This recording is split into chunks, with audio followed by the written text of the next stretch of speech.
everyone, and welcome back to another episode here at the Damage Report. Big news day following the first congressional address by Joe Biden. So that's two things that are spicing up my life. That last night and this fly that won't leave me alone. That's the best thing you want right as you go live. But the next best thing on the show, other than this fly, my co-host, Viviana Vigil returns. Viviana, how's it going? John, thanks for having me. I am doing well. I'm a little tired from last night and all the adventures we had. Well, the world. Yeah, it was something. And so I at least talked about it a lot, but I definitely want to get your opinions in a little bit. And then we are going to do the difficult, but I think necessary task of understanding and hopefully pushing back a bit against some of the responses to a few of Biden's proposals. So we're gonna give you reactions and try to get an idea for how the right wing is attempting to spin and respond to what, spoiler alert, was a pretty well-received speech. So we'll have those numbers for you. We'll have those responses for you. We will be able to make fun of Ted Cruz a little bit for you. That's always fun. And then we've got more. Joe Manchin, massive obstacle to pretty much everything. We're gonna talk about one of his most recent arguments for why nothing should be done, why the government should just cease to function, basically. And then finally, we're gonna be closing out this episode of the Damage Report with Meanwhile in, news from around the world on a number of different important topics. So very excited, Viviana, to have you. It's been a little bit since we spoke. How have you been hanging in there? I've been good. Work is picking up. I've been vaccinated for some time, so I've gone to restaurants. I've been visiting family. It's been really great, and I've been trying to encourage as many people as possible to get vaccinated because I just feel like we've been trying to prevent deaths and illness for over a year now, and I just feel like if you get sick and die now, it's just like so tragic. You know what I mean? Even more so than before because you could just protect yourself. Yeah. And help all of us get through it. Totally at this late date, but I don't know. I'm kind of shifting my opinion. I was pretty pro-vax, but then I listened to this podcast, and the guy seemed really sure of himself. So anyway, but a little bit of positive vax news on the pre-show. People were talking about some of the sites. I think one was in Illinois that's now available to everyone. I also want to let you know, as this fly continues to buzz around, there's literally a massive room. Go over there, seriously. We can't. I'm in a huge room. Anyway, so I just seem insane. That's great. Yeah. Even if you could see it, I'd seem insane. I also wanted to let you know, according to the New Jersey Department of Health, all 6 New Jersey mega sites are offering walk-in vaccinations. You don't need an appointment. You don't need to be a resident of a specific county to get vaccinated. I don't know for sure about whether you can do it from out of state. I'm not sure. But if you live in New Jersey, there is nothing stopping you from getting vaccinated other than that podcast and a bit of a drive maybe, potentially. But there's 6. New Jersey, not the biggest state. So consider getting it. And if you do get vaccinated today, feel free to let me know in the chat. That said, we're gonna jump into this big hour of news. And as we do so, I would love it if you could hit the like button and share the stream. And if you wanna send us messages, tweets, comments, concerns, super chats, anything like that, we'll respond as we go. With that said, Viviana, you ready to do this? Yes, sir.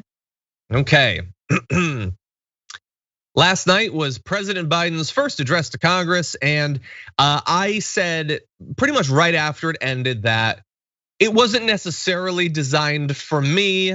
He doesn't go nearly far enough for me on a number of these topics, and tons of topics, including student loan debt cancellation, weren't even broached that I would have had be a big focus. That said, I could tell that while most Americans probably weren't going to watch it, those who did, I expected would probably like it. He seemed to be talking about crises that people care about. There wasn't anything insane going on. And it turns out that according to initial polls, it looks like that was largely true. New CNN poll shows about half of Americans who watched his address to Congress had a very positive reaction to the speech. That's very positive. 71% said they walked away feeling more optimistic about the country's direction. They also said that his policy proposals would move the country in the right direction. That was 73% of them, rather than the wrong direction, 27%. Which is, that's a smaller percentage than even just like Trump's core, let alone other Republicans who might be disinclined to like Joe Biden. We got a little bit more on this, and we'll certainly get to the reactions. But Viviana, what did you think of the speech?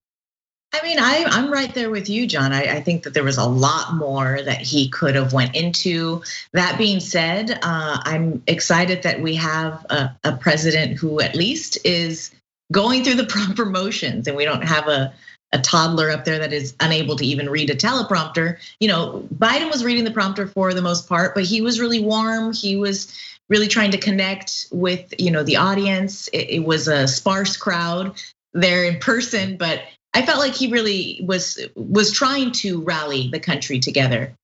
And it's funny to me, a lot of the reactions, especially from the right mainstream media, saying, where's the bipartisanship? Well, where was it in your, like, why all of a sudden is that important to you, But it's also funny to me to see outlets like CNN really calling Biden a progressive and a left candidate, which is like the furthest thing from the truth. I mean, there's so many moderates in the Democratic Party right now that it's a little bit scary. And I do like that he is making some steps, progressive steps in regards to community college. And there's that child care tax credit that's gonna be huge for so many families. So, I like that he said that this crisis can give us a little bit of an opportunity. And that's smart. Yeah. That's, if you want to talk about a businessman, Donald Trump, business people look for opportunity in crisis. And I think that, Biden is really, it was a great angle to take, because we do have a lot of opportunity to kind of get ahead of the game. The infrastructure has been crumbling since Obama went into office. I mean, they've been talking about building the infrastructure. So overall, I give him a thumbs up, but it's kind of like what we were used to before. Anything's an improvement. Yeah, I try to watch it both as myself and as, what if I were a regular person occasionally tuning into the news, dealing with my life's problems, what would I think? And I think that person would be more satisfied with what they saw. Did you happen to catch Representative Bowman's speech? I did watch some of it just after. Just any thoughts about that? I just feel like we have so much discourse amongst everybody that it's hard to stay positive with that kind of stuff going on.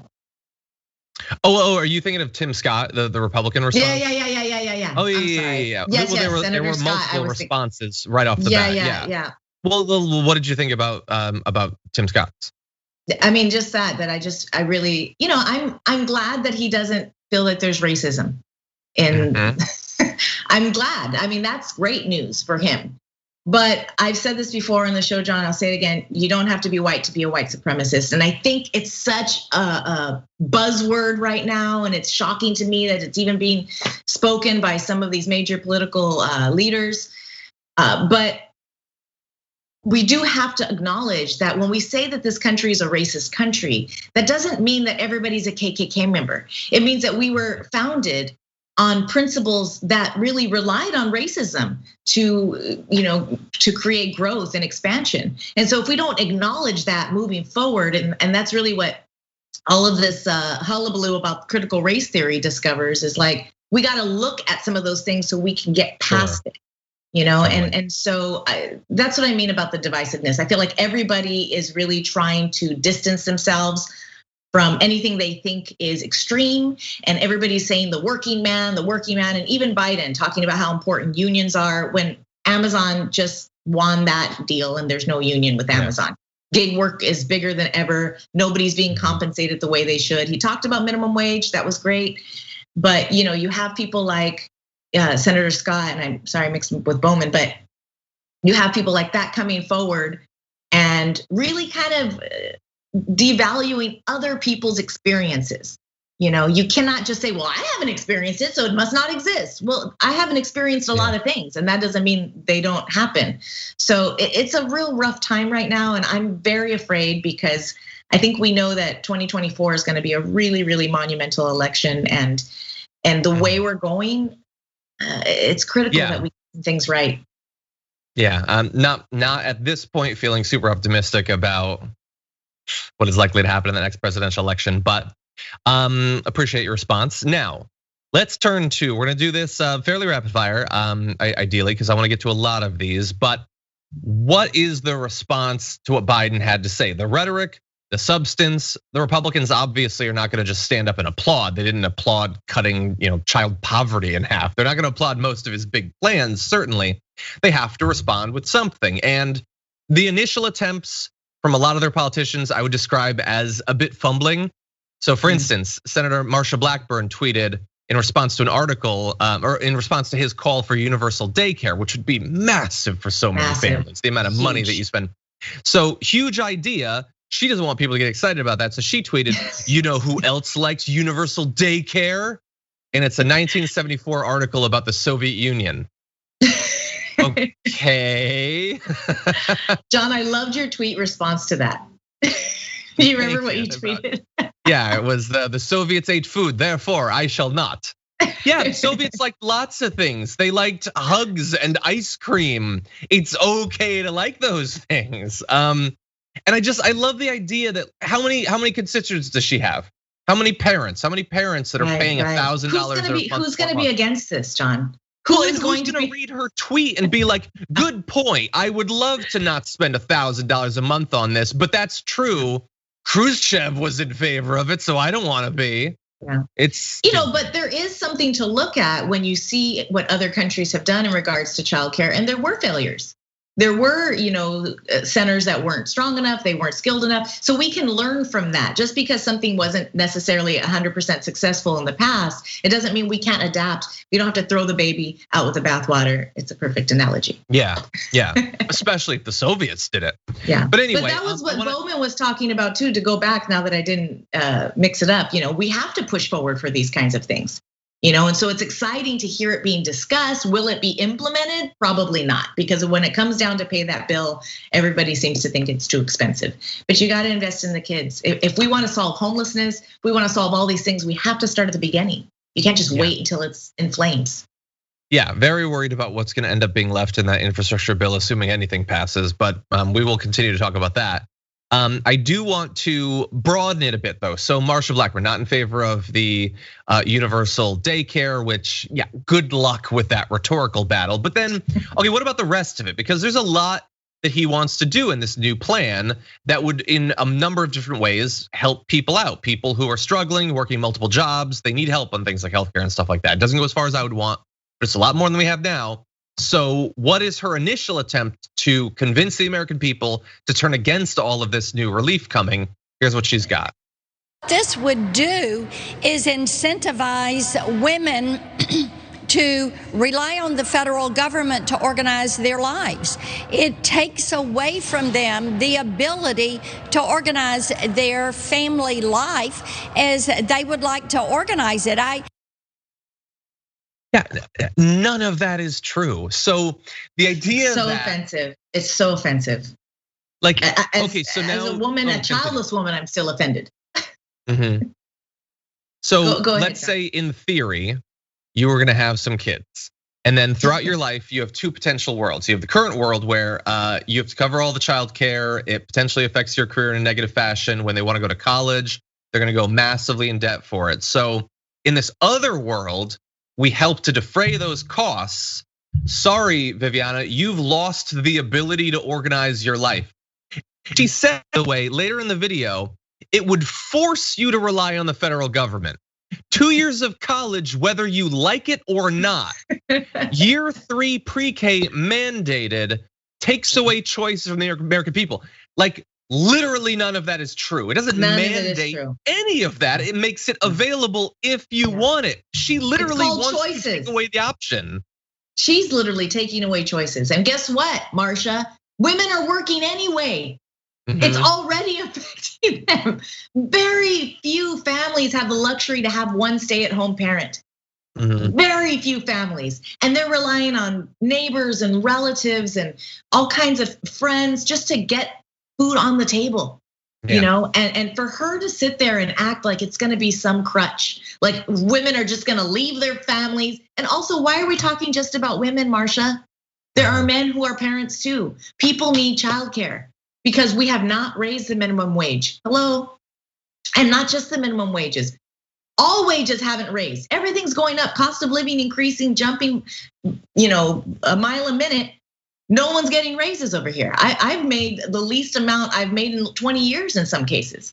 So for her to say that we're taking away choices by giving choices, I really don't even understand what she's saying. Mandatory school? Who said that? Who said you have to go to college? Nobody said that. So but the idea, it does play into a lot of people who watch Fox News have been convinced for decades that higher education is the worst thing, and they associate it just with liberal propaganda to your kids, as at the state level they try to stop certain things from being taught and everything.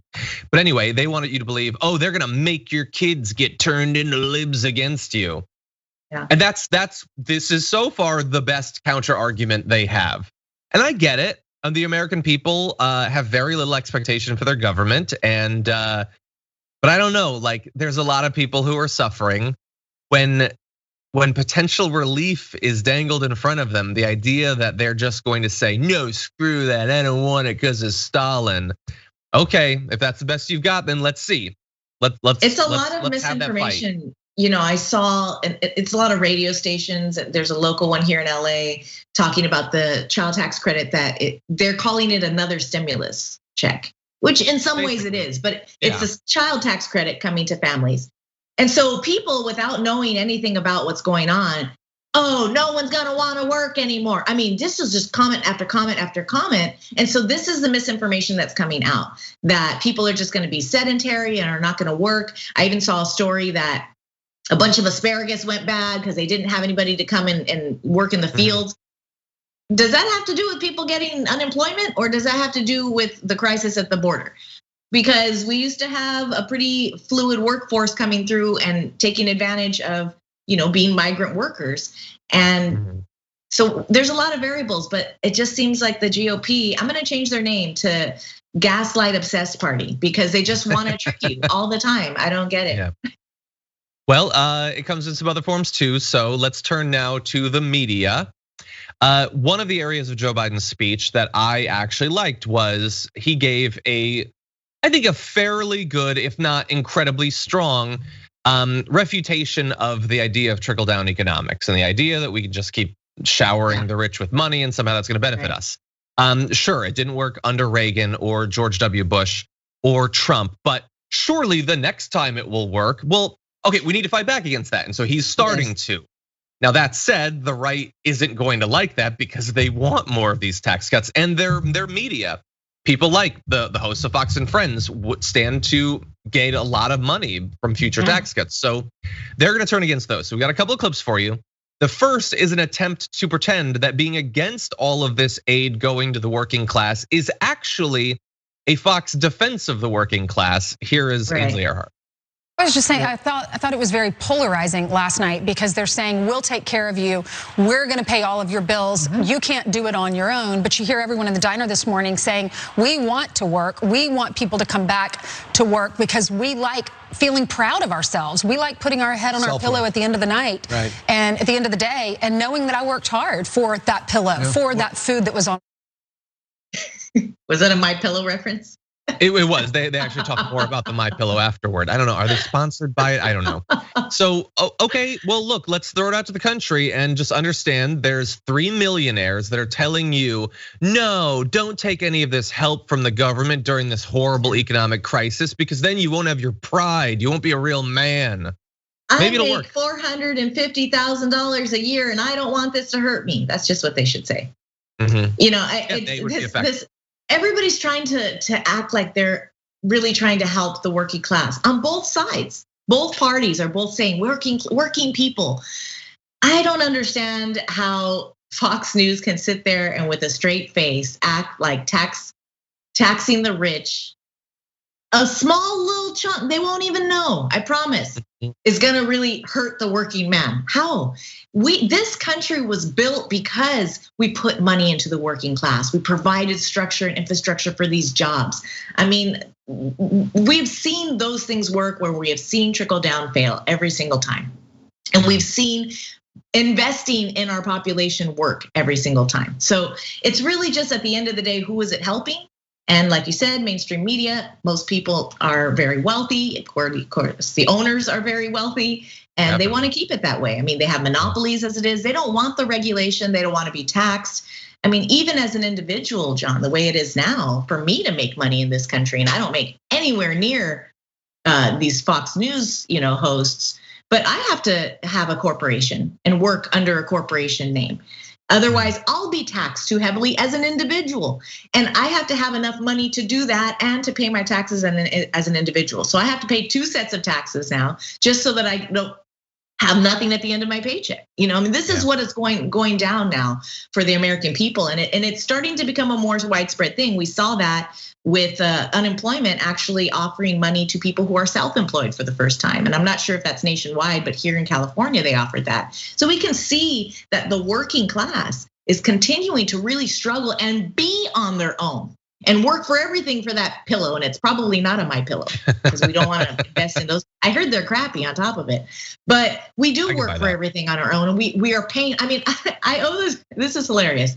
I owe the IRS $600 because I told them I didn't get my $600 stimulus. So I was like, I didn't get it, so I'm not gonna. So I have to somehow get my stimulus just so I could give it back to the IRS. That's where we're at right now. That's what individuals are dealing with. It's annoying, yeah. Well, look, to a couple different aspects of what you said. Part of the new plan does involve standardizing and supporting unemployment programs. John Oliver, by the way, had a great show about unemployment a few weeks back. Everyone should watch that. And then, and also $80 billion for the next decade for more funding for the IRS, which would be very helpful. You know what, really fast, quick aside, I'm having an issue with the IRS as well. So I had a couple of years ago some taxes I apparently didn't pay, had no idea about it, and they never let me know. So years go by, I paid taxes multiple times since then, they never brought it up. Anyway, years go by, they let me know about it finally, and what do you know? There's some penalties and there's some interest because I hadn't paid because I didn't know about it. So I was lucky that I was one of the people that was in the know enough to know there's a program that can get rid of some of those penalties if you've never had penalties before. So I did that. That leaves me with remaining taxes I have to pay, less, but still something. So then I go on the website to pay that off. And they have a thing that lets you pay it, but the thing that lets you pay it doesn't say what you owe. It doesn't seem to know. They have a different tool that knows what you have to pay. So I went to that, and because I had just gone through this program, and so the number has changed, it doesn't know what I owe either. So I would have to pay some random amount. So fine, I'm like, okay, I gotta call up. So I call them, and normally that involves getting in a line. And I've been on the line with them for literally hours waiting. It was so busy, they don't even put you in the line. It literally just kicks you off. So I have no idea what I'm supposed to do. And as time goes on, I'm probably generating more penalties and interest. So great system. Anyway, long story short, fund the IRS. It's the same way for the Small Business Administration. I have a SBA loan, and when you go, they don't tell you how much your payment is. You just have to randomly write a check to an address, and you have to like. And is it gonna go to the right thing? Like, no, I wanna pay that bill, you psychos. Anyway, whatever. Okay, so I have had some issues with taxes. Fox and Friends is gonna have some issues with their perception of Biden's tax plan, because Biden is saying, no more trickle-down economics. And I think he was really clear about it. I thought he was very clear. I thought it made a lot of sense. And it's a complicated thing to understand. So I thought he did a great job there, because people need to understand when we talk about tax the rich, it's not like we're just gonna take half of what you make, rich people. It's, that he really broke it down. And I feel like you said, your average Joe watching, the speech is gonna be like, maybe look into it more, maybe understand it a little bit more. But when we talk about working on infrastructure, I think we need to work on the infrastructure of technology as well, because it's not connecting. It's really a mess. Yeah. Well, I want to go to one more quick reaction. So we're gonna jump to the last video in the A block, and then move on to a little bit of fun with Ted Cruz. But so I was wondering, maybe it's weird of me to wonder, I don't know if you were, but as Biden was speaking, I wonder what Trump is thinking about this, because he's not on Twitter. Normally he would have been live tweeting it. He'll probably put out one of his tweets as presidential statements, but we don't even have to wait for that, because actually he was brought onto Fox News this morning, and he did have something to say. It was like drilling very specifically into one issue that he had. So here is a little bit of what Trump thought about the first Biden address. 3 times larger than that, and obviously they're very ungracious people. I did the vaccine. They like to take the vaccine, but even the fake news isn't giving them credit for that. We did the vaccine, saved just tens of millions of lives throughout the world by coming up with a vaccine. If I weren't president, the vaccine, you wouldn't have a vaccine for 5 years. 3 to 5 years would be the minimum. I got it done in less than 9 months, and that's only because of me. If I wasn't president, you wouldn't have a vaccine. And then I went out and spent billions of dollars to buy the vaccine before approval. So people are getting shots long before they would have. Otherwise, you wouldn't have been getting your shots till October or November. Nobody would have had a shot right now. So, and people are giving us credit, even, the fakers. We got a lot of fake news people, but we're getting credit for that. Nobody gives me credit except that everyone knows I did it, and they're even giving me credit. Even the fakers say you did it. Why don't they give me credit as they're giving me credit? Is this what you thought he'd be thinking of? No, this was so focused on the vaccine thing, and it's the same lies. I don't want to waste a lot of time on that, because the idea that it was only me, I was in the lab night after night with beakers and reagents, tinkle, tinkle, tinkle, mixing it up, thus you have shots, like you had anything to do with it. Fine, but that's stupid. The idea that they're not gracious people.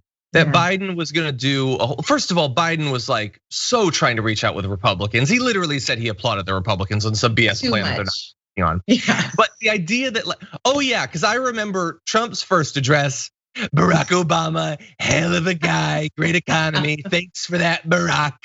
No, you didn't do that. They're not gonna do it for you. I think this is a good time when he just said the word gracious. It reminded me that he didn't go to the inauguration.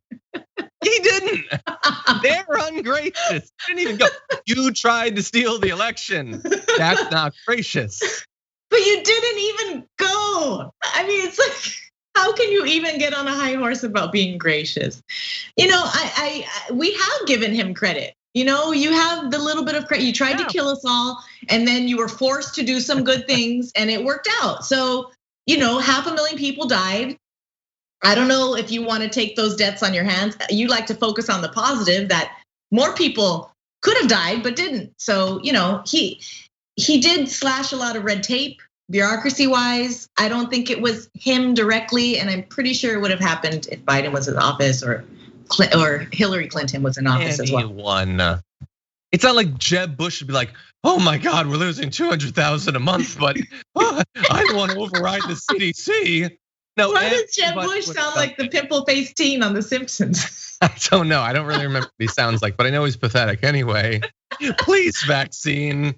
I don't know, but anybody would have done it. Anybody would have funded it.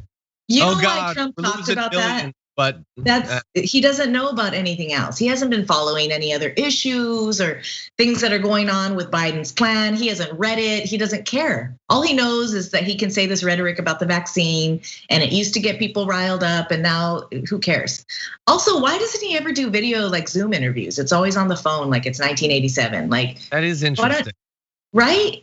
Oh, I think the makeup process is probably extensive. I don't know if did he bring his makeup person down to Mar-a-Lago? I don't know. We need to talk about a relatively new show called the Republic, or UNFTR. As a Young Turks fan, you already know that the government, the media, and corporations are constantly peddling lies that serve the interests of the rich and powerful.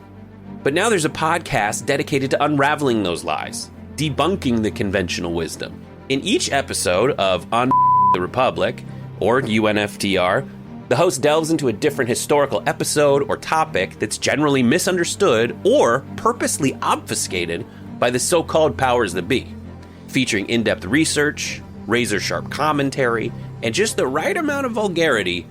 The UNFTR podcast takes a sledgehammer to what you thought you knew about some of the nation's most sacred historical cows. But don't just take my word for it. The New York Times described UNFTR as consistently compelling and educational, aiming to challenge conventional wisdom and upend the historical narratives that were taught in school. For as the great philosopher Yoda once put it, you must unlearn what you have learned. And that's true whether you're in Jedi training or you're uprooting and exposing all the propaganda and disinformation you've been fed over the course of your lifetime. So search for UNFTR in your podcast app today and get ready to get informed, angered, and entertained all at the same time.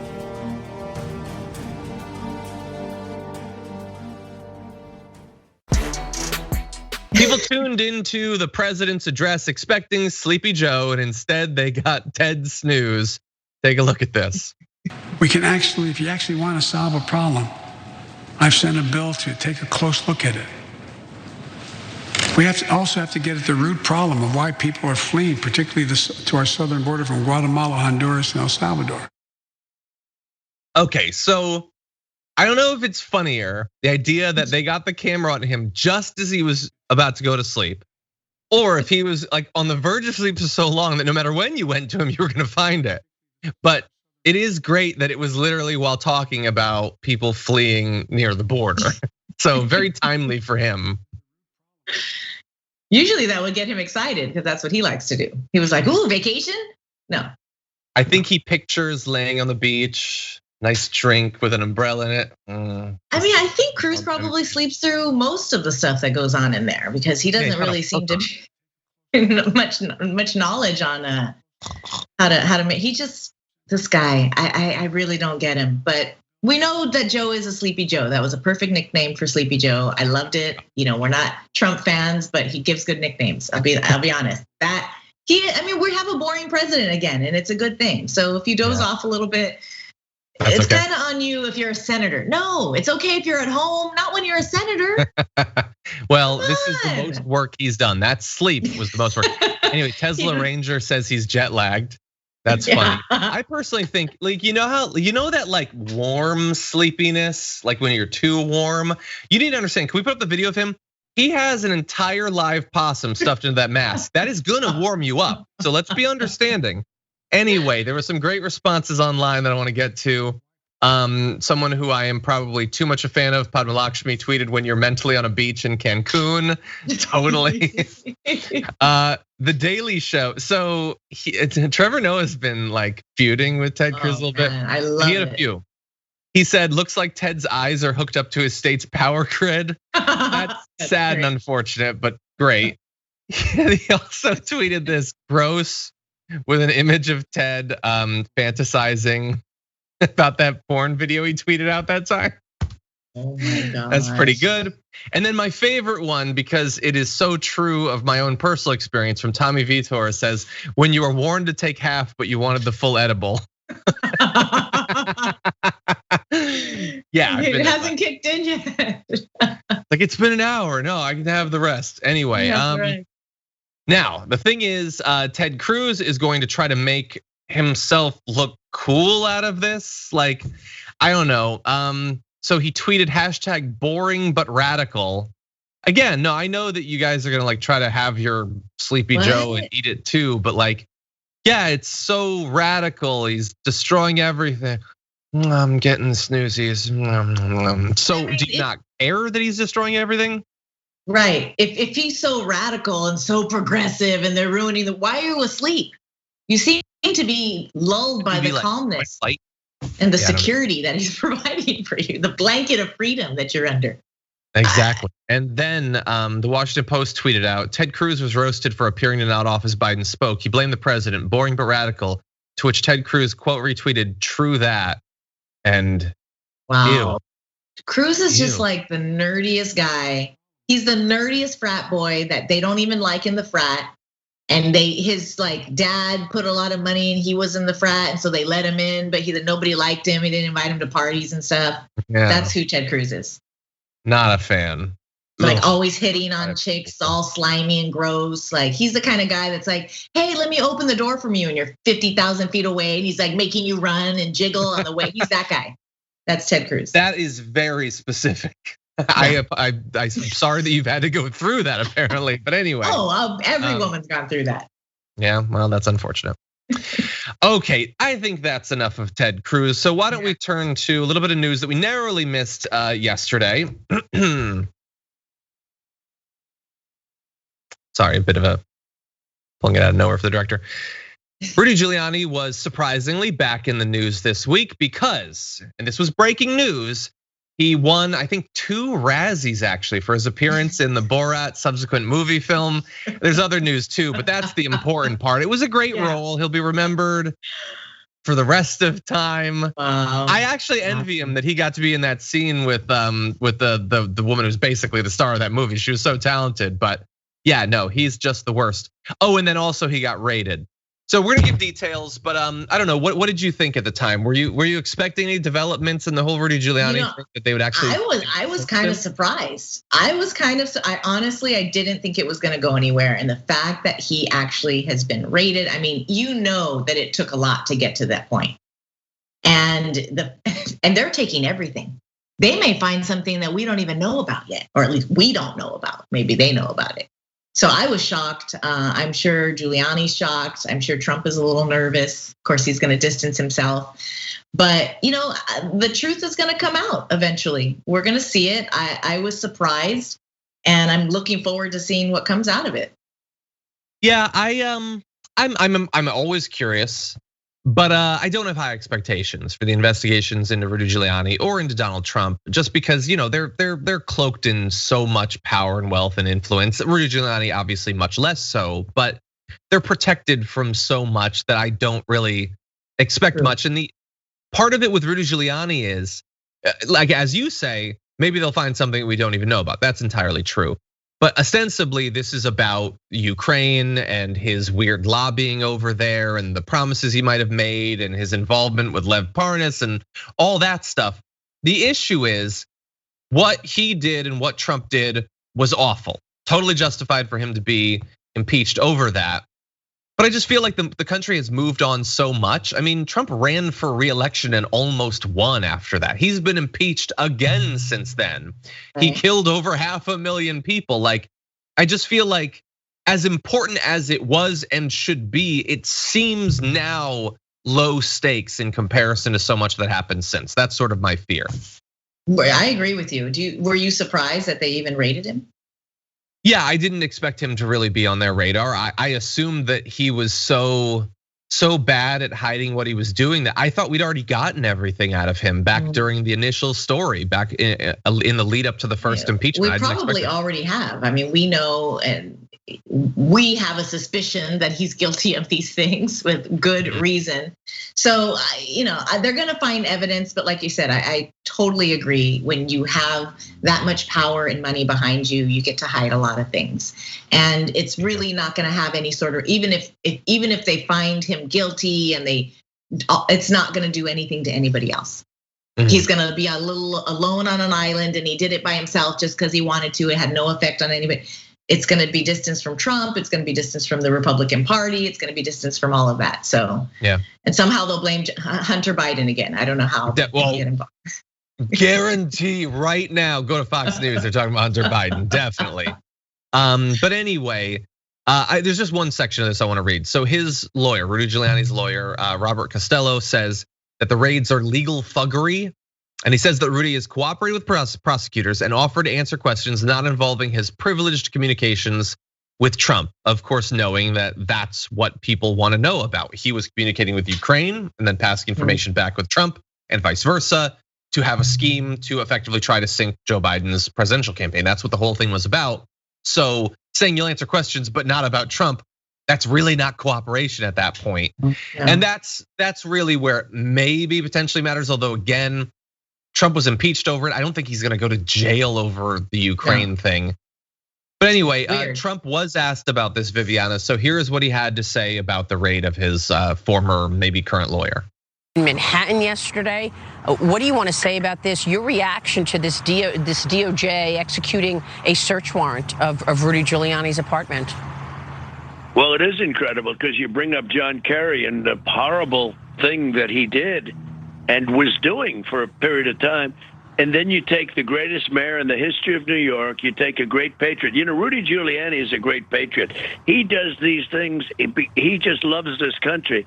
And they raid his apartment. It's like so unfair and such a it's like a double standard like I don't think anybody's ever seen before. It's very, very unfair. Rudy is a patriot who loves this country. Literally everything we've never seen before. Everything we've never we seen have before. Definitely seen a bigger double standard than that. Sure. For sure, with you directly, Mr. Trump. Viviana, legal advice to you: if you're ever going to commit any crimes, please be a patriot first, because if you're a patriot, you're not allowed to be investigated for anything. It would be I don't even know what that means anymore. What does it mean to be a patriot? Because does that mean you want to kill Mike Pence? Does that mean you want to burn down the Capitol building? What does it mean? It seems to be tied in with certain forms of patriotism, that's for sure. Yeah, it's so unfair. It's not. It's a raid. Like they got a search warrant for it. Like a judge. I do wonder how it's going to work, because there's attorney-client privilege, so that's protected.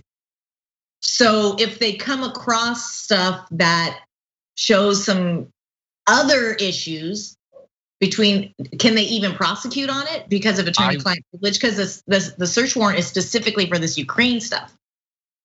I will have to defer to our legal experts. We will bring in either Rashad Ritchie, Charles Coleman Jr., Adrian Lawrence. I don't know, honestly. I imagine that there are limits to attorney-client privilege when crimes have been committed, I would assume. But in any event, it's so unfair. And the thing is, like, yet another of Trump's people is involved in shady stuff, or is at least being investigated for it. This is a pattern that has been fairly clear for some time. But I want to show you, it's always fun when one of these right wingers gets like this close to learning and understanding something, but doesn't quite reach it. So here is a guy whose whole life is that. Jesse Waters. They just raided the guy's house. You're not disturbed by the pattern that 2 Trump lawyers have their homes raided? The campaign manager has his home raided, another confidant has his home raided. You're not disturbed by that pattern? The fact that Democrat prosecutors are waging political warfare for the benefit of the Democratic Party just to purge Trump because he challenged the system? I mean, that should scare everybody. Okay, that's a weird motivation he's putting on them, but I can only speak for myself. Yes, I'm disturbed by the pattern that we see. I'm really disturbed by the fact that he surrounded himself by a bunch of criminals. Are you not disturbed by that part of it? That you should be disturbed by that part of it. I'm fully disturbed, and the fact that they continue to ignore these major red flags. It's like being in a bad relationship and like it's like dating Bill Cosby. It's like how many red flags do you need? Like, maybe you should stay away from this guy. Yeah. And that show on Fox, they always put one guy in there to be like, okay, you say the opposition, and then we'll all jump on you, and then we really won't. Yeah. And won't resolve it, but just jump on you. There's yet another woman saying that he cheated with her. 5 women. Are you not disturbed by the pattern we're seeing? I'm disturbed by all the lying, John. It's a witch hunt. That's what they're gonna say. All of it. And you know what? It's unfair. It's not a legal thing. It's not a legal thing. It's not about whether crimes have been committed. It's about whether it's fair from our point of view. He's a patriot, so he gets to break the law if he wants to. And if you investigate him after doing that, that's unfair to me. The world's about fairness. Yeah. Donald Trump became president. The world ain't fair. No, there's a lot we don't know about this, because the fact that they got the search warrant to me is huge. Because I really didn't think it was gonna happen, and I didn't think there was gonna be any consequences. I still kind of don't, so I'm on the same page as you. I don't think there'll be any consequences for Trump about the insurrection or possibly his tax issues in New York or whatever that issue was. But who knows? I mean, I've been surprised and I've been wrong. So I'm gonna keep an open mind about this, but it's good to see it happening. Maybe it's just for show, but yeah. I'll cover it when the story pops up, but I'm not gonna invest myself deeply in it. Senator Joe Manchin, regardless of what he says, is effectively against virtually every one of the stated goals of the Biden administration. He wants the infrastructure bill to be much smaller than it's being proposed to be, even though in advance of the plan, he implied he wanted something twice as big. Now, any tax increase is unacceptable.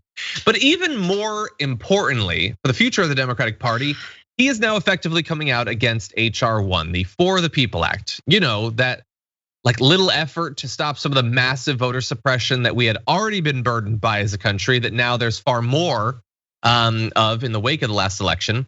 So it's backed by Biden. It aims to modernize voter registration, restore the Voting Rights Act, end gerrymandering, increase election security and campaign transparency, empower small donors, and implement various ethics reforms. So that's what it wants to do, to stop a lot of this suppression, especially racial motivated voter suppression. And this is what he has to say about that. How in the world could you, with the tension we have right now, allow a voting bill to restructure the voting of America on a partisan line? 20 to 25% of the public already doesn't trust the system, and that a party line overhaul would guarantee that number would increase, leading to more anarchy like that at the Capitol on January 6th. I just believe that all my heart and soul that's what would happen, and I'm not going to be a part of it. Gosh, man. So instead of blaming the insurrectionists and their radical conspiracy theories and their white supremacist ideology, he wants to blame the left. And what boils down to like a push for equality and a stronger democracy. I mean, he doesn't get it. I don't know why we would expect for him to get it. He's a white guy named Manchin, and he's a politician.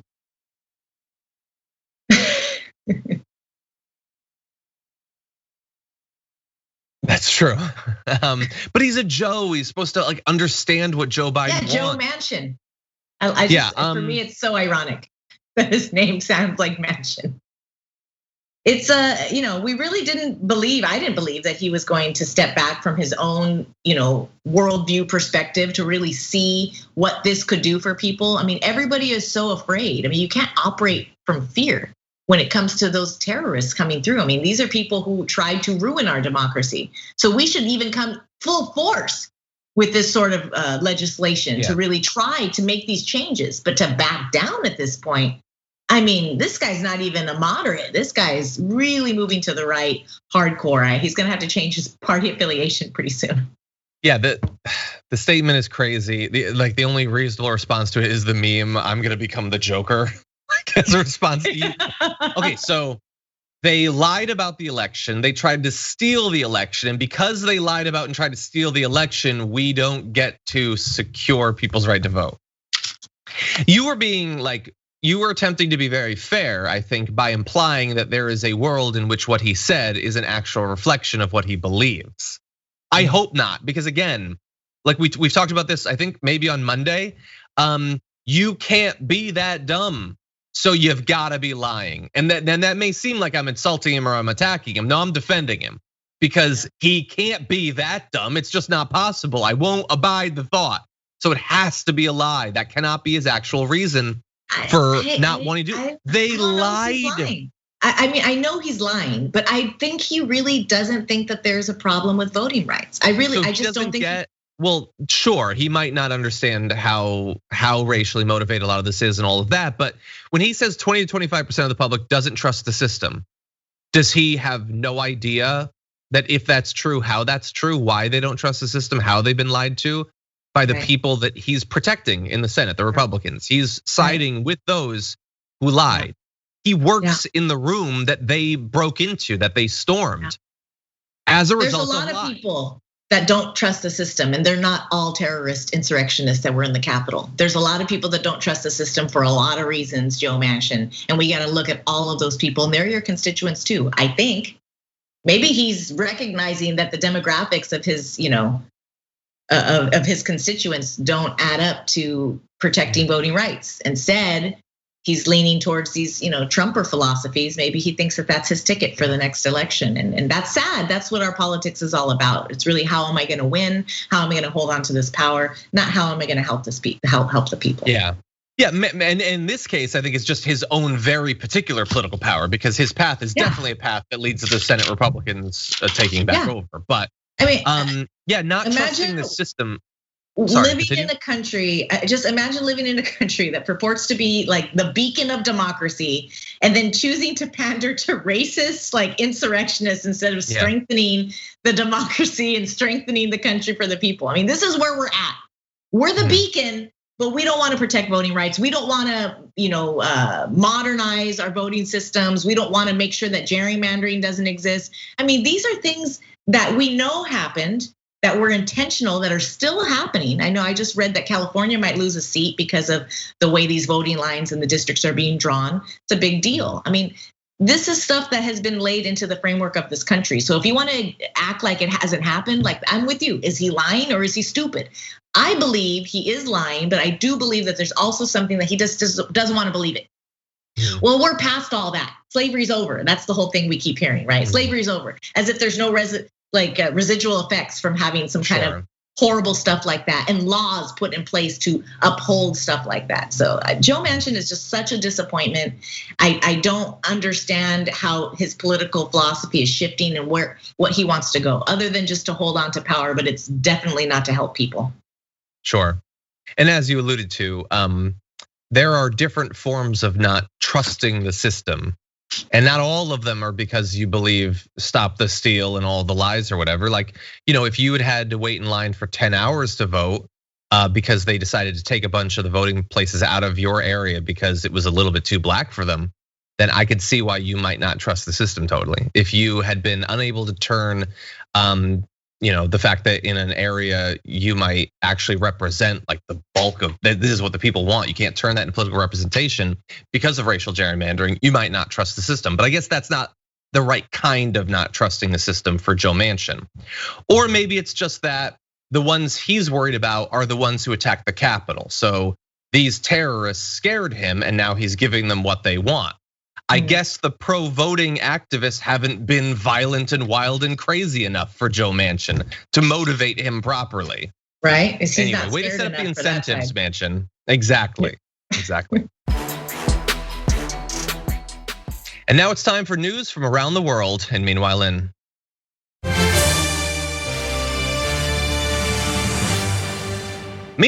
in India, there was a social media campaign to put pressure on their leadership in response to a number of different failures around things like dealing with the coronavirus. Except it was difficult for it to really get off the ground because Facebook actually banned the hashtag calling for Narendra Modi to resign. They did that yesterday. People who tried to post the hashtag instead saw a message saying that Facebook was temporarily hiding the posts in order to keep the community safe.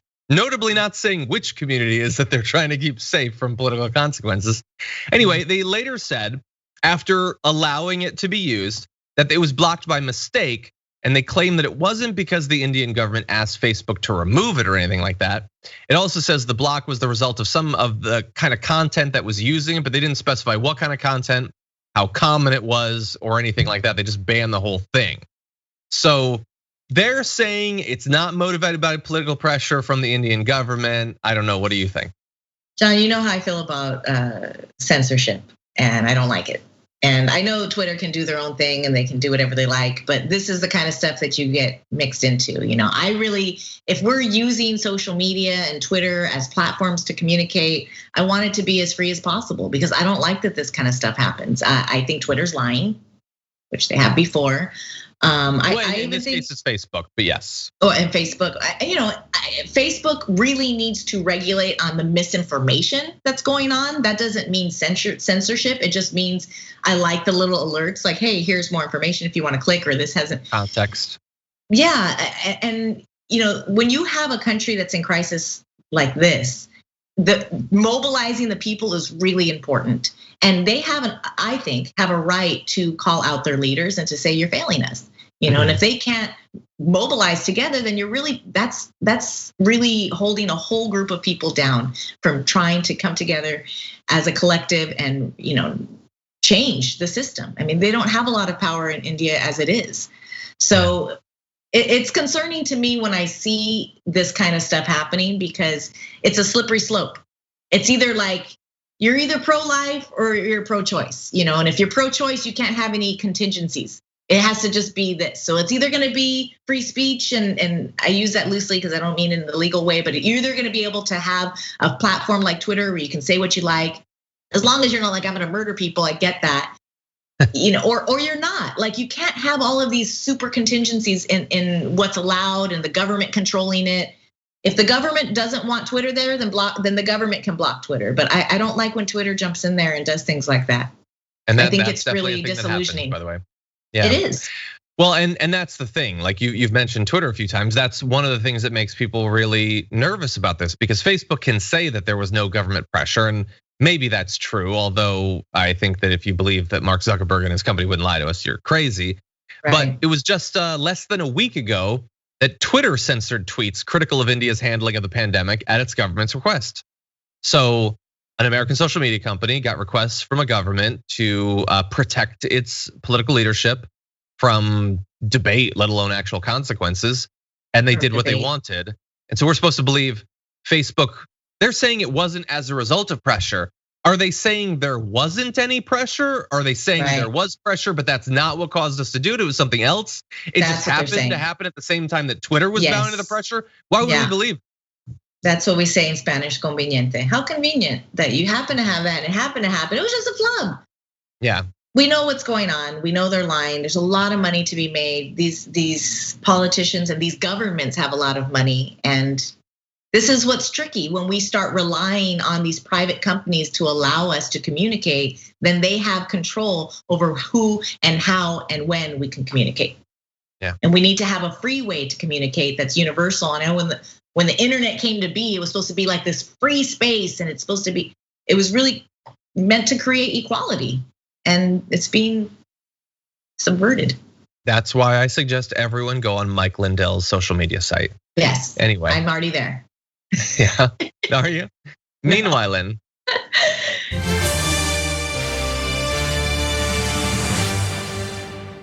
Meanwhile, I was really hoping you'd go with the title I put in. Anyway, meanwhile, in the melting glaciers worldwide, they're melting. And they're glaciers for now, but perhaps for not much longer. According to a new study, glaciers are melting faster, losing 31% more ice per year than they did just 15 years ago. This is according to three-dimensional satellite measurements of all of the world's mountain glaciers. So this is a new technique, and it's all-encompassing. They're talking about measuring literally every glacier in the world to figure out not only what's being lost, but how it's accelerating over time. Scientists calculated the world's 220,000 mountain glaciers. Wow, there's more than I thought there were, having only stood on one. Are losing more than 328 billion tons of ice and snow per year since 2015, which is just an amazing amount. Half of all of that loss is coming from the US and Canada, with Alaska's melt rates being among the highest on the planet. There's one glacier, the Columbia Glacier, that's retreating about 115 feet every single year. Wow. But it's not just here. Almost all of the world's glaciers are melting, even ones in Tibet that used to be stable. Except for a few in Iceland and Scandinavia that are fed by increased precipitation, the melt rates are accelerating all around the world. So this is some scary stuff. Yeah, it's been happening for a while, and I don't know if you know, it's part of the reason why I have a vegan diet. It's a big part in climate change. We have we're working on emissions, we're working on all of these things, but it's not happening fast enough, John. And we're gonna see the consequences of this in our lifetime. Mm-hmm. I mean, it's happening soon, and we're going to see the waters where people are going to have beachfront property that don't right now. That's going to happen, and that's going to be real. And this is a huge consequence of poor legislation and really pandering to big business and the oil industry. At the end of the day, and now we have exported industrialized farming all over the globe, and it takes so much water to raise cattle, and they have a lot of farts, John. And I've heard that actually, yes. It is true, and it's unbelievable that could be the case, but it's because of the massive scale in which we're doing it. That's really making a real big problem. And there's all kinds of issues that are affected by that kind of stuff, by industrialized farming. We've talked about the water, clean water, and all kinds of different things that happen. But we don't know the consequences of a lot of the stuff that we're doing too, like fracking and we just are in a really bad place, and no one's taking it seriously. Joe Biden talks about it. He's not taking it seriously. He's not going to see it in his lifetime, that's for sure. It's happening, but he's not. More seriously than Trump, perhaps, but not to the actual scale of the problem. He says it exists, but that's not enough. You can't just say climate change exists. You have to actually do something about it. And we were supposed to do something about it 20, 40 years ago. And they did start, especially here in California, we had really high regulations for emissions and things like that, but the rest of the country did not follow, and the rest of the world hasn't followed. And because of treaties like NAFTA, we're allowing other countries to do what we won't even do. And we'll be, benefiting from that. It's all the same planet, people. We have to really, work on this together, which was the point of the Paris Agreement. So we'll see what happens now. Yeah. One thing I want to focus on though is that hopefully we recommit to it, but we give credit to environmental activists and people who communicate about this, not only for making sure that people know that this is a serious issue, but also really evaluating realistically how likely even the biggest things we are doing are to help. So, like people like Greta obviously want the US to rejoin the Paris Climate Accords, but they also acknowledge that those are not the be all end all of what we need to be doing. And as a reminder of that, in addition to this new information about how glacier melting is accelerating, you should also know that apparently 1/10 of the world's mountain glacier ice will have melted by the middle of this century, even if humanity meets the goals of the Paris Climate Accord. The loss is equivalent to more than 13,200 cubic kilometers of water, enough to fill Lake Superior, or more than, and because this is The Guardian, 10 million Wembley stadiums. That's if we do everything we say we're gonna do. No, we passed the point of no return already. We already passed the point of no return. It's already like, it's a crisis. It's too late. We can try to put some Band-Aids on it to try to kind of hold it together. But those glaciers are going, it's too late. The emissions are too high. The ozone is too jacked. I mean, we're past that. Now, we don't know yet if we can repair it. Scientists are talking about it. They're not quite sure how long it would take to fully, get the air back to where it needs to be, the climate. But we also don't know, how many countries are gonna really do what they're saying. And even the Paris Accord, it's like, what is it, by like 2025 or 2028? It's like, we don't have this time. It needs to have happened yesterday. Stuff is even longer. The time horizon is even longer. It's irrelevant. Like, I'm glad, like, we're not gonna sell any more, gasoline powered cars in California, like in 5 years. Well, everybody freaked out. Oh, Governor Newsom said we can't buy cars here that are gasoline based. Yeah, and like by 2028, that doesn't do any, it's not gonna do anything. It's sort of like just a hope, and it's a political point to say that's it. And it's very sad because if people have children, this is gonna greatly affect their children. I mean, we saw how these kinds of climate crises, when you start messing with the land, you start messing with the air. Look at the Great Depression. Look at how we didn't properly care for our land, and it caused famine. It caused a lot of trouble. We're gonna see that. There's gonna be another great famine. There's gonna be a lot of people washed away. We're seeing it already, and it's very sad. Yeah, that's true. Well, that is a bit of a down note, but I do want to end. We only have a couple more minutes, but I want to end on a bit of an up note. So, meanwhile,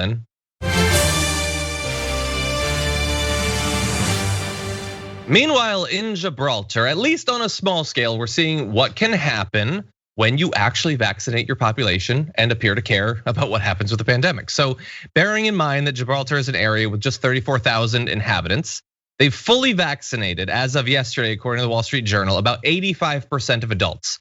Its government says 98% of adults over 60. The authorities had administered over 32,000 second doses of the Pfizer-BioNTech vaccine as of Tuesday, which includes some residents of Spain who work in Gibraltar. So that's the official government numbers.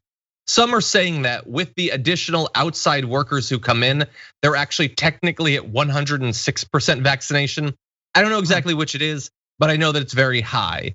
And understand that Gibraltar, while small, did have a serious problem with the pandemic earlier on. They went from just 60 active infections back in mid-December to more than 1,200 just 3 weeks later. That is in a very small area. They had 1,200 infections. Hospitalizations and deaths soon followed.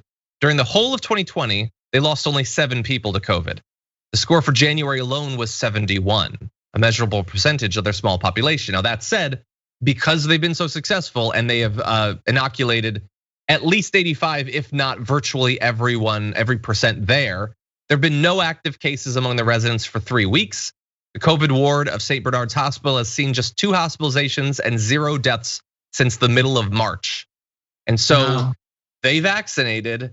and the deaths are gone, the hospitalizations are gone, they're not seeing new infections. That is the most common sense, reasonable thing imaginable if you actually vaccinate people. No new infections. Can you believe it? That is amazing. And we are seeing that same result here in the United States. We're seeing the cases go down. We're seeing a drop in infections, a drop in hospitalizations all over the place because people are getting vaccinated. I don't know when this whole vaccine thing really went off the deep end. I know there was a lot of, conspiracy and stuff tied to autism, et cetera, but we use vaccines and we have for many, many years. I mean, your children go to public school, they get inoculated. It's just part of how we live as a society because there's so many of us. So I'm really glad to see that they are having such success, and I'm really hopeful for our country as well. I agree. Yeah, we're better off than most. We're better off than most nations, and we need to take advantage of that. Yeah, we at least have it. We can do it. There's multiple states where you just walk in right now. The question is, will we actually do it? I don't know that we'll ever reach 85% or 90%, but we could, and we would benefit just like Gibraltar does. We sure would. Now that said, unfortunately, that's all the time we have. We are right up against the limit, but Viviana, as always, it is a pleasure to have you on the show. Until next time, where can people see more of your work? Thank you, John. You guys can follow me on Twitter. You can follow me on Instagram and check out my show, Contextualize This, on Facebook and also on YouTube. And I hope to hear from you guys. John, it is always a pleasure. I appreciate you and your team. Thanks for inviting me. Thank you. Hope to talk to you soon. After close to a year-long hold, America is back to having mass shootings far too regularly. And we now have President Biden, who has talked about doing something about this, some form of gun control in a country that seems to want something to finally be done. There hasn't been much yet, though. So let's talk about what Joe Biden has done and what might be coming in the near future, hopefully. And we're very lucky to be joined on the program to talk about this topic and more. Once again, by the director of the Department of Medicine, Health and Society at Vanderbilt University, as well as a professor of sociology and psychiatry there, and the author of Dying of Whiteness, Jonathan Metzl. Welcome back to the Damage Report. Thanks so much. Great to be back. Glad to have you here. So a couple different things that we want to talk about. The first is what Biden has done so far. And so he has signed an executive order having to do with guns, focused mainly, it seems like, on research and future stuff that might be done. What do you think about that executive order? We have 40,000 gun deaths a year in this country. I think anything is going to be an improvement. I think Biden made some important first steps. Some were about addressing the trafficking of guns, and so ghost guns, guns you can make yourself, 3D guns, you name it, those kind of guns. We don't want any of those guns because they're not traceable. So that was important. I certainly think more money for gun violence prevention in communities is an important step. None of this is going to change the gun problem we have in this country. It's an important step and it's an important signal. But I don't think in and of itself it's going to make a difference if it's not accompanied by a bunch of other stuff. I certainly agree. But what we have right now is some research, and that's something that you've written about in the past about what the future of gun-focused research should actually look like. I don't necessarily know exactly what form it will come in, but based on your research, what are some suggestions you would have for what they should do as they're increasing the amount of research in the future? Well, I think one of the issues, of course, is that there's been this divide almost between the gun research we do about like mass shootings, for example, that happen in high profile places, and just the everyday drone of gun related injury and death that happens in communities of color. And so what we had before was mass shootings are when it makes the news, but if it happens in South Chicago, we call it gang violence or urban crime, something like that. And so part of the work I've been doing recently, we just put out an article last week about this, is to say, let's look at all multiple victim shootings the same in terms of thinking about what might stop them. And let's think about really the broad spectrum of gun crime and gun death. Of course, we also have an issue about the more guns, the more suicides. 2/3 of gun death in this country are suicide. And so also look a bit more closely at suicide. And for me, it's also that, we just need broader coalitions looking at this. I mean, the question of gun rights isn't just about gun control versus gun rights. It's a broader issue. It ties into social justice. It ties into police reform. police are going to be much more likely to draw their weapons if they feel like they're going into a place where there are weapons, for example. Police and victims get shot more where there are guns and stuff. So a lot of these things are happening at the same time. And the research we've been doing recently, and we just had a paper come out in Social Science and Medicine, said, let's broaden our idea about what we're looking at here to come up with some broader solutions. Mm-hmm. It's interesting that there's been seemingly for a long time, there's been this real, maybe hesitance doesn't go nearly far enough to have the government be involved in research into this, even insofar as like really getting into why it's happening. And I can sort of understand why some parties would not want there to be a great deal of research into that.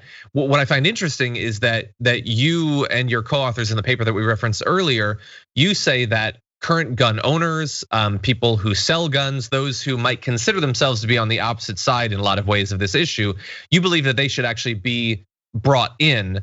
What are some potential areas where you feel like there could be some common ground with those people who might have pretty hardened views of what gun control might look like, what it might accomplish, and they might be pretty opposed to it? Yeah, I think there are two important avenues here. One, of course, is what do guns mean to people? I think that a lot of times researchers swoop in and they say, we need background checks or we need, whatever. They're looking at guns that are fired. They're looking at guns in the instances where there's this horrible thing happen. And that makes sense, right? The public health model is like, here's a vector, let's stop the vector and keep people safe. But we have millions of guns in this country, over one gun per person. And so most guns are never fired. And so part of the issue that we argue is let's have conversations about guns at times when they're not being fired. Let's talk to gun owners and figure out what guns mean in people's daily lives. So that's certainly part of it. Another really big part of it is, what are the vectors that divide people about this? It's important to remember nobody wants gun death. Nobody wants gun crime. Nobody wants gun suicide. But there are massive industries that go into dividing people, that make people think that they have nothing in common with each other. And so it's also, how can you disrupt this? For me, as somebody who studied this for a long time, even this pro-gun, anti-gun, the whole divide is like it just, it's so counterproductive, but there are people driving that narrative and making money off of it. And one example, for example, is mass shootings, right? Mass shootings are horrible, they're horrific, nobody wants them. And they're also great for business because they're great gun selling opportunities, because then the minute it happens, somebody's out there saying, well, somebody's going to take away your guns, and everybody rushes out and buys a gun. So disrupting that narrative, to me, is super important. It's not just about the shooting itself. It's also about, how can we address this as a site of disinformation and find some common cause.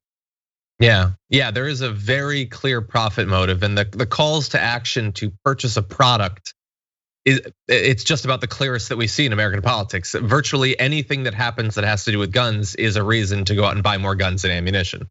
That is certainly the case. So we've talked about Biden's executive order. You've implied that obviously there needs to be more done.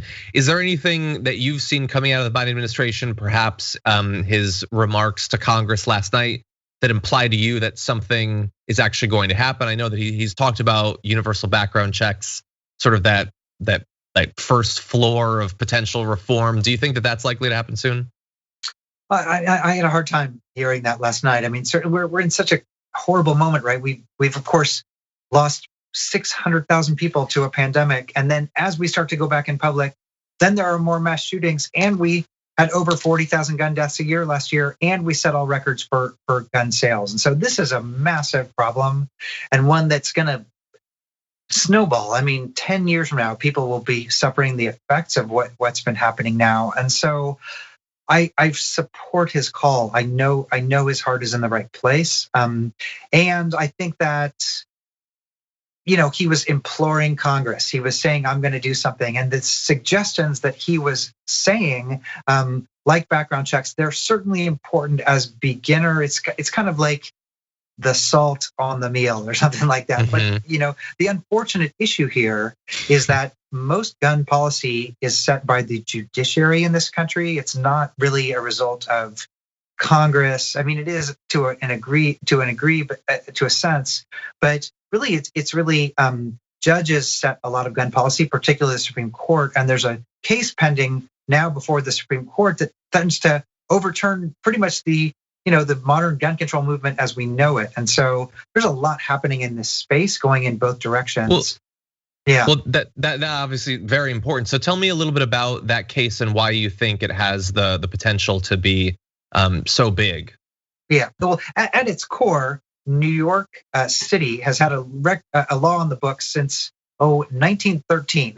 That's worked out pretty well, which is basically that people can get a gun license, they can do target practice, stuff like that. But you can't just carry a gun in public, conceal a weapon in public and go on the subway or to Madison Square Garden or to Central Park, because New York has basically balanced gun rights on one hand and public safety in dense urban areas on the other. And overall, it's been a pretty effective law if you look at the rates of gun injury and death in New York compared to other similar urban areas. And so part of the issue is there are two guys. This is, of course, they're being, the heads of something used by something. But there are two guys who said, well, we have, they had the right to go take target practice and take their guns back and forth, but they wanted to carry their guns in public because they needed them for self-defense, quote unquote. And this was appealed. It went all the way up. The Supreme Court for decades has not heard cases like this challenge, right? There have been one from Maryland, from other places. Basically, the idea is city and states' rights. Cities have a right to set gun policies that work best for them. But this Supreme Court, the one that now has three A+ rated justices from Trump, who are NRA rated justices, they decided to hear a case that had already been, determined earlier on to be not relevant and moot. They're going to hear this case, and at issue is, does the city of New York have a right to set gun policies for guns in public spaces, or does the Second Amendment create this sacrosanct thing where really it's almost like for some people the First Amendment, that just like free speech is true everywhere in the country, so should the Second Amendment be true, and they should be able to carry guns. And it's a potential disaster because it has implications not just for New York, but for other cities like Los Angeles, San Francisco, et cetera, that have set gun policies and elected leaders who set those gun policies. Those policies are now at risk. Yeah. And I'm sort of, I think, gathering from what you said that you believe that now the Supreme Court is, I don't even know if conservative is the right word, but pro-gun enough that they might not only take this up, which they're going to, but decide that these regulations are not acceptable. And depending on how it's written, how broad the decision is, it could, in theory, invalidate virtually any restriction on people's ability to possess guns of whatever type, concealed, open. This is potentially, we don't know exactly how far they might end up going, right? Right. I mean, they've signaled a narrowness, but I think it's a cause for alarm because, again, so many gun policies. I mean, basically what we've seen in this country is there was a 2008 decision called the Heller decision that basically said people can have guns in their homes, but locales can make up their own mind. Because shockingly, rural Montana and crowded D-train subway in New York are two different settings, believe it or not. And so maybe safety is not the same issue in those two issues. And so I think that's the issue. And so the Supreme Court kind of left this up to locales, and in that space emerged the modern gun control movement. Basically, this idea that we respect the Second Amendment, but it should vary. And so, a state like Virginia, for example, elected a governor who has a particular issue, and things like that. Like we have a patchwork, right? And what we see is places that are very, very open about guns.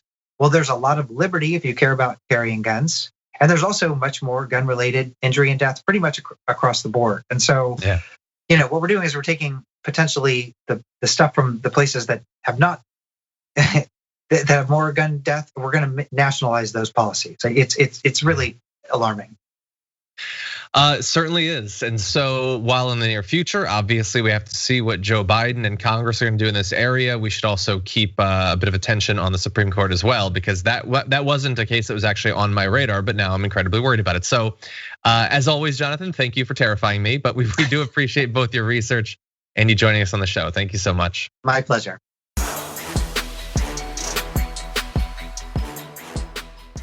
Thanks for listening to the full episode of The Damage Report. Support our work, listen ad-free, access members-only bonus content, and more by subscribing to Apple Podcasts at apple.co/TYT. I'm your host, John Adarola. I'll see you soon.